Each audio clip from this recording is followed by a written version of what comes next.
Раз. Всех приветствую. Сегодня стрим через другой телескоп. Телескоп системы Максутова-Косигрена с апертурой 102 мм. Чуть позже расскажу еще подробности. Кому интересно, кто подключится к нашему стриму. Есть тут особенности, то есть это такой сейчас довольно бюджетный вариант монтировки с простым мотором по одной оси, вручную настраиваемым. И на этой монтировке больше трясется изображение. То есть вот если я перевожу, оно через некоторое время стабилизируется.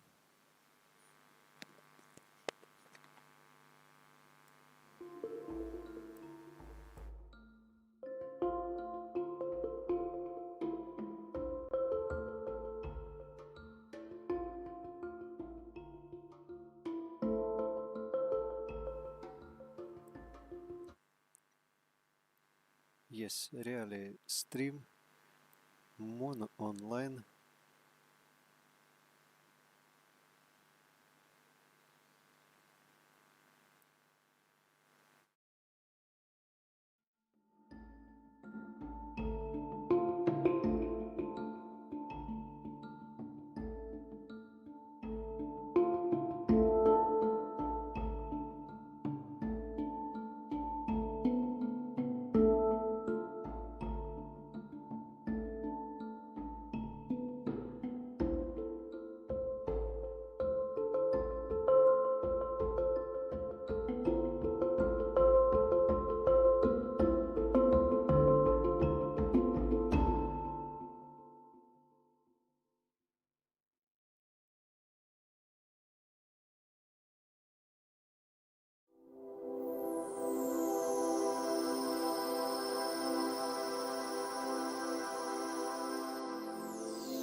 Всем доброй ночи, доброе утро, добрый вечер, добрый день. Смотрит вся планета на красавицу Луну.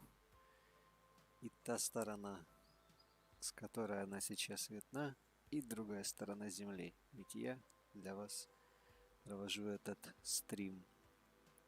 Hello from Ukraine Online Telescope. Вы можете заметить, как сильно трясется. Я обычно готовлюсь примерно полчаса, все настраиваю. Вот к этому моменту у меня уже светает на востоке, рассвет. К этому моменту поднялся порывистый ветер и периодически трясет монтировку, на которой стоит телескоп, треногу. Да, кстати, напишите в чате, как меня слышно нормально.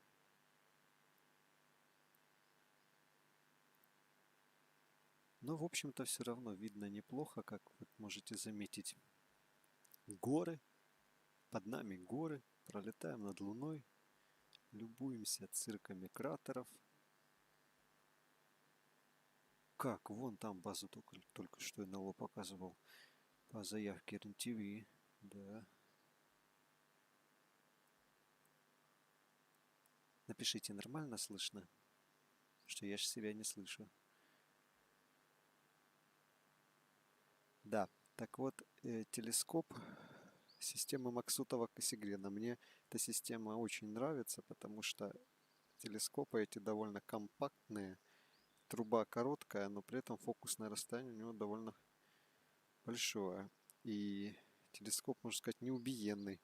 То есть при перевозках, после перевозок обычно не надо юстировать, как с Ньютонами или Шмидта-Кассигренами. Вот. Телескопчик на монтировке EQ2. Она, как известно, неплохая, но очень ненадежная. То есть червячные пары, шестерни, все это не очень точное. Соответственно, все плавает, трясется. Но, в общем-то, это я не жалуюсь, это я рассказываю. Да. Так вот, на эту монтировку я докупил целестроновский движок. Вот его видно на картинке. Сейчас добавлю. Ставка.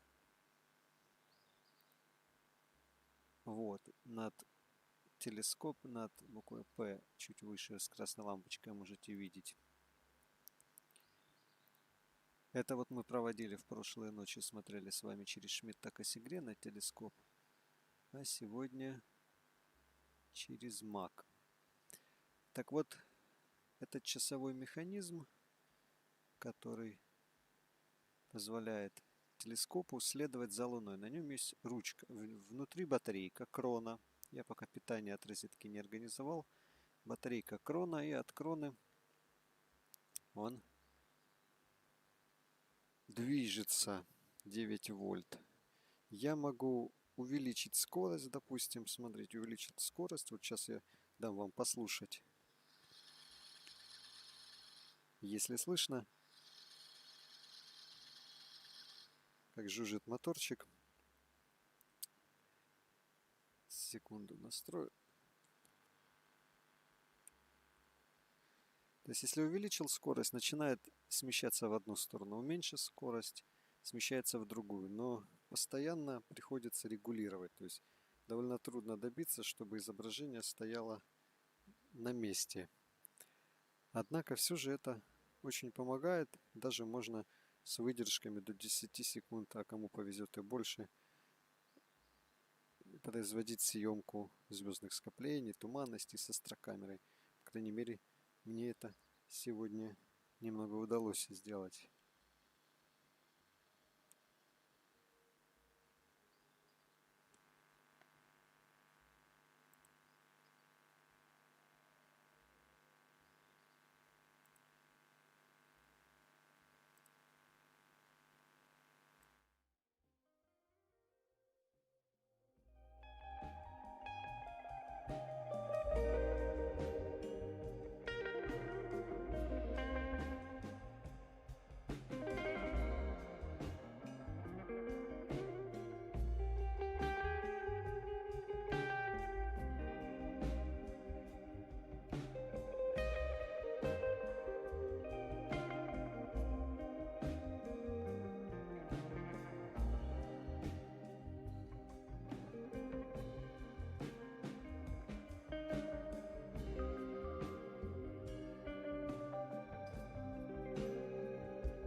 вернулся.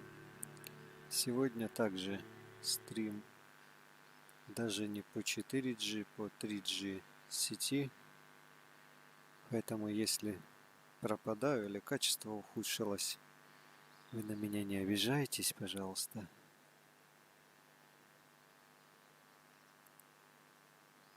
Так, что у нас в чате? Пишите вопросы. А где флаг американский Армстронг, который в Луну воткнул? Два варианта. Или пришельцы стащили в музей, или, собственно, Луна так далеко, и атмосфера у нас так кипит, бурлит и турбулит, что с Земли места посадок астронавтов, луноходы не рассмотреть ни в любительские телескопы, ни даже в крупные профессиональные. Но в интернете вы можете найти снимки с аппаратов, которые отправляют к Луне разные космические агентства разных стран. Эти аппараты детально фотографируют поверхность Луны и видны места посадок, как там даже наследили астронавты. У нас нынче модно не верить во многие героические подвиги людей.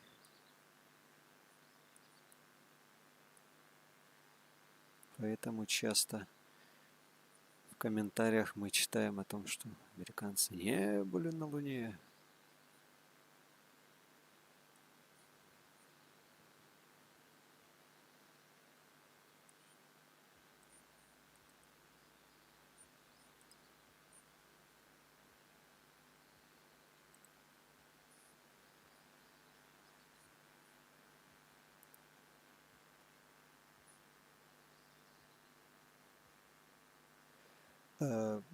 Да, Хаббл даже действительно не увидит флаг. Меня спросили, я недавно нагуглил. Оказывается, все-таки Хаббл направляли в сторону Луны. Вы можете в интернете найти эти снимки, информацию. И даже Хаббл, он все-таки же далеко от Луны.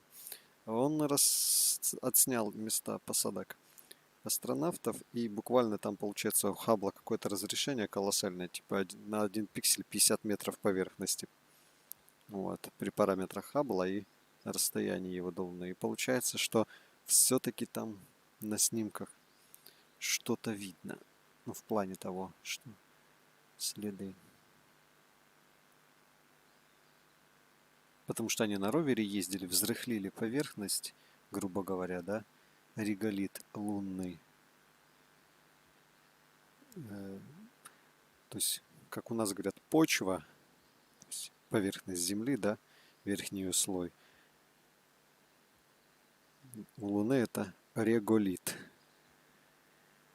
На Луне это раздробленные камни, пыль, песок смешанного состава. Поэтому вот спрашивали в комментариях по прошлых стримам, почему на снимках многие кратеры белые, прям аж как светятся. Ну, во-первых, это пересвет бывает. Вот смотрите, я могу сейчас подкорректировать параметры съемки.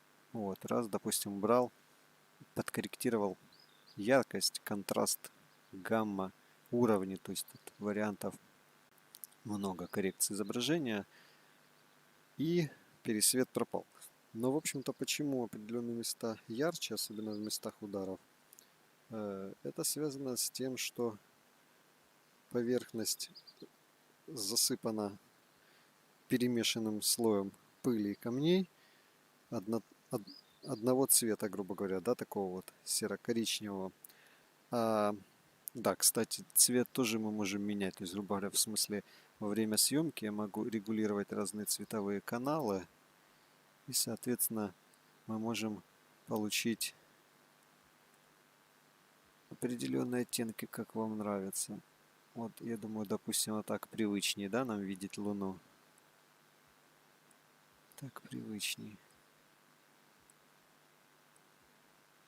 Да, и вот происходит удар метеорита или астероида, и он выносит на поверхности, разлетается порода или вещество более светлая, то есть с большей отражающей способностью света, альбедо. И мы видим яркие полоски или яркие точки.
Тук, я снова с вами.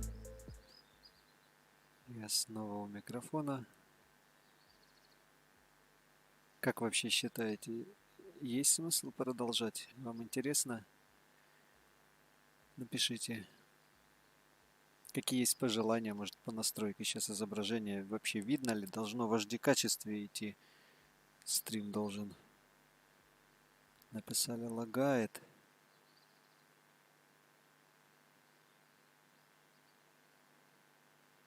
Насчет Медсара, это великолепнейший телескоп, если вам удастся его найти в хорошем состоянии. Я даже видел, люди покупали ко мне, обращались посмотреть.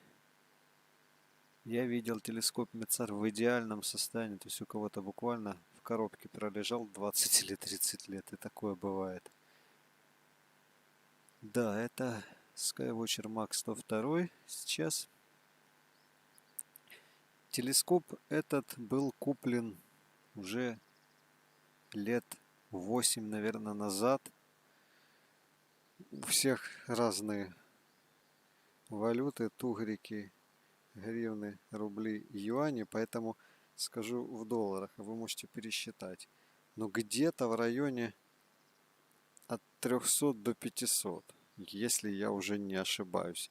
Вы можете сейчас его найти в районе, наверное, $300. Телескоп с монтировкой в хорошем состоянии, БУ. И я вам скажу, это дешевле, чем фотоаппарат ультразум, который сейчас некоторые люди так яро рекламируют в комментариях на ютубе. Это намного дешевле, чем фотоаппарат ультразум, но в этот телескоп можно увидеть невероятно много интересного и классного. И то, что ультразум вам не покажет, не только кратеры на Луне, как фотоаппараты, видеокамеры ультразума, но и увидите в этот телескоп и туманные далекие облака туманности. Галактики можно найти, конечно, не прям со спиралями, но как светлые пятнышки найдете, увидите в небе. И, конечно, звездные скопления просто видны очень красиво.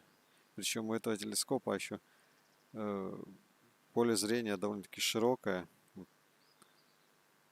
для больших увеличений. Ну и, конечно, колоссальное преимущество его компактность. Вот кручу ручку по одной из осей. Вы видите, вот, допустим, смотрите, я поехал, раз, отпускаю, немного покачалось изображение, то есть это такой нюанс, что чем дешевле монтировка телескопа, тем она более такая трясучая, то есть более неустойчивая. Чем дороже монтировка обычно, тем она крепче, но при этом она и тяжелее. Соответственно, тут надо для себя выбирать какой-то какую-то золотую середину, да. То ли у вас телескоп будет стоять стационарно, и для вас это не проблема, что оно все тяжелое. Или вы при покупке обращаете внимание на указанный вес телескопа, монтировки и всего комплекта. Сможете ли вы это переносить, выносить, переставлять, транспортировать? У кого есть автомобиль, это, конечно, проще. В разобранном виде телескоп с монтировкой можно все частями переносить, да? Но все равно можно натягаться этого веса, если у кого спина слабая.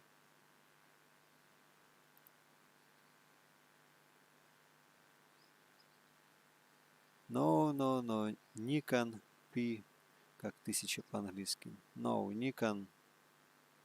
Nikon фотокамера. Not telescope. Not space observer. Nikon фото, landscape, натур, да, природу фотографировать. Это все-таки есть, понимаете, это как брать микроскоп и использовать его, допустим, если вы решили ногти себе там подстричь или еще что-то. Ну, то есть вообще, когда не к месту используется прибор. Использовать, допустим, автомобиль, чтобы на него залазить и обрывать яблоню. То есть абсурдно, да, звучит? Подгоняешь машину, зачем тебе автомобиль? Да чтоб яблоки из дерева собирать. Вот так и фотоаппараты, видеокамеры ультразума. Нет, нет, нет, категорически. Битрейт там все равно слабый. Даже если они его увеличат, куча линз, потери света. Ну, в общем, это баловство. Это игры. То, что можно посмотреть Луну, ну да, прикольно, но я за телескоп. Если вам интересен космос, небо, я за телескоп. Какой бы он ни был, он будет лучше, чем... А уже к телескопу можно крепить и смартфону. Смартфон, сейчас камеры в них, матрицы хорошие ставят. Ну, в хороших смартфонах, скажем так. И астрокамера, вот как я сейчас через астрокамеру, да, стрим веду. Давайте поменяем ракурс.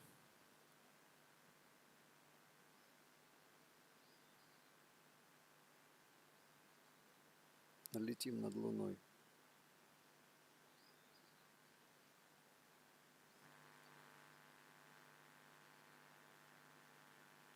Напишите, интересно, кто откуда смотрит. Всем теплый привет из Украины, из города Харькова.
Вот сейчас вы заметили, как Луна постепенно сместилась от одного края к другому. Я в этот момент выключил часовой механизм. Вот сейчас, если будет слышно, добавлю обороты.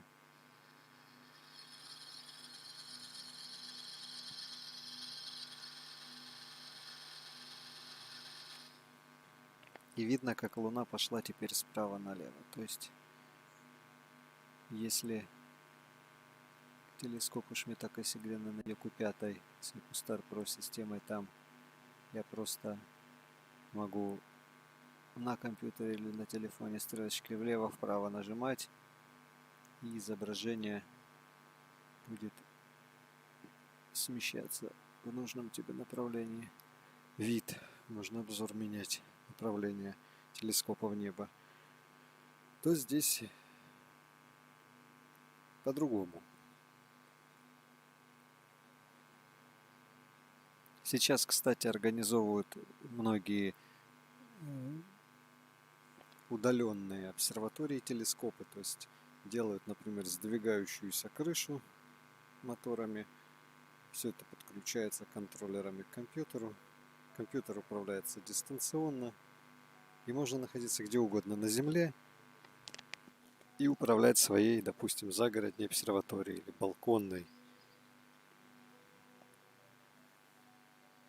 Сейчас это все больше находит распространение.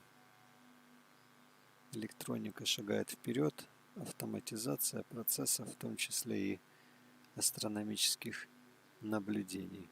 Можно зимой комфортно находиться у себя дома, а телескоп на улице, на морозе стоит, работает.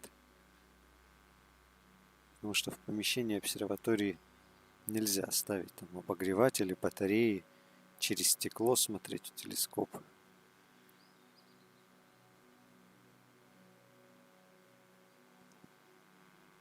Так, вопрос был, хочу ли я стать космонавтом? Нет, представляете, при всей моей любви к космосу и всех моих интересах в астрономии, быть может, я не хочу стать космонавтом по той причине, что я довольно много знаю о космонавтике и о тех трагедиях, которые случались, об опасностях, перегрузках и всех этих неприятных моментах. Ведь за романтикой космонавтики скрывается очень тяжелый труд и испытания для человеческого организма, психики и так далее. Вот, поэтому, может быть, в будущем у меня мнение поменяется, но если бы мне сейчас предложили, хочешь, мы тебя за годик, за полгодика подготовим, полетишь. Честно говоря, на данный момент я бы отказался. Да еще, как говорится, 2 детей на ноги надо поставить, выучить, поселить, женить и так далее, да? Там посмотрим. Админ затмение снимал, есть видео посмотреть. Вот это прошлое затмение не снимал. У меня было пасмурно, дождь лил. Но затмение было полутеневое, оно было очень слабое, его было еле-еле заметно. Лишь край луны немного-немного потемнел. Поэтому оно не особо интересно было. У меня на канале вы можете увидеть, есть видео лунных затмений. Там и фотографии показываю, рассказываю, как наблюдал. Когда вот полное лунное затмение, это очень, конечно, интересно, очень красиво смотрится, необычно. И солнечные затмения тоже посчастливилось наблюдать на Кавказе и в Сибири. Отправлялся 2 раза в поездки, экспедиции. Также на канале, кому интересно, можете найти видеосюжеты. Уже несколько лет. Ну, может быть, в поиске напишите «Астроромантик» английским и затмение. Конечно, очень впечатляющая штука. Я мечтаю еще раз увидеть это. Если у вас будет возможность отправиться, если в вашем городе на ближайшие десятки лет не будет наблюдаться полное солнечное затмение, но где-то рядом, может даже в соседней стране, то вы не упустите возможность. Потрясающее явление природы.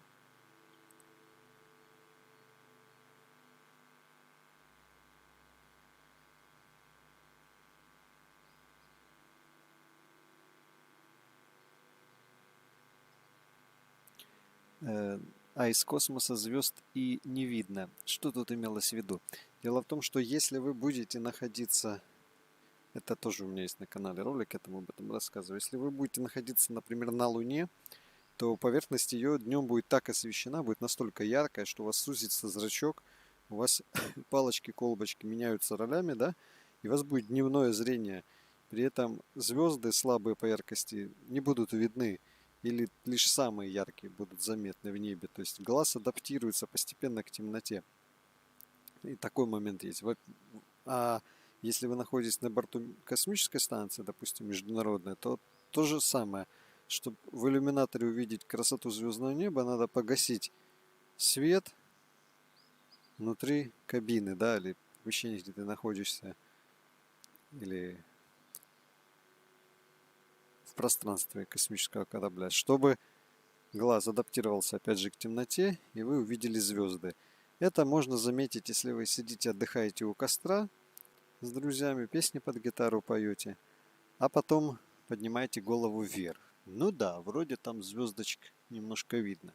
Отходите от костра на 10-20 метров, постояли несколько минут, и вот Млечный Путь, и вот мириады тысяч звезд.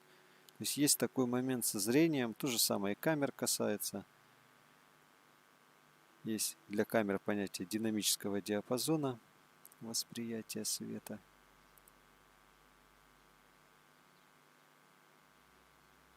Заговорился, забыл изображение подкорректировать.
Конечно, видеотрансляции по качеству не так хороши, как хотелось бы. Поэтому, если Хотите посмотреть вид Луны в телескоп в хорошем, четком качестве, Full HD 4К, смотрите видео на канале. Подписывайтесь на новые сюжеты. Жмите колокольчик, чтобы не пропустить в будущем стримы и новые видеосюжеты. Планирую в ближайшее время как можно скорее поделиться обзором этой новой астрокамеры для телескопов SVBONY 305. Также в плане снять 2 видеообзора вот этого телескопа с монтировкой и Шмидта Кассигрена на EQ5 нового 200 мм.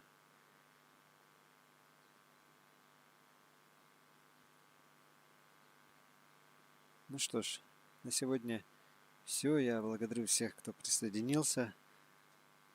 Благодарю за хорошие вопросы в чате. Еще спросили насчет того, наблюдаю ли звезду рядом с Луной. Я не совсем понял, о какой звезде речь.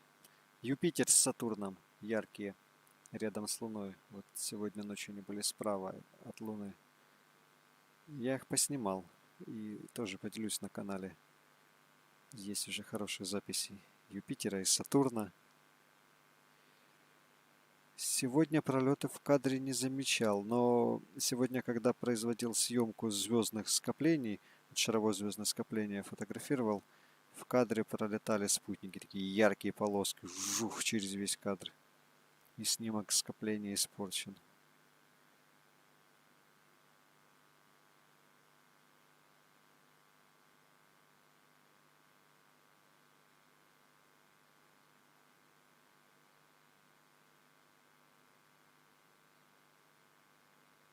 Да, вот. Званый Андрей удивление высказывает. Доброе утро. У меня рассвет, птицы поют, скоро солнце взойдет. Да, вот, засиделся с телескопом до рассвета.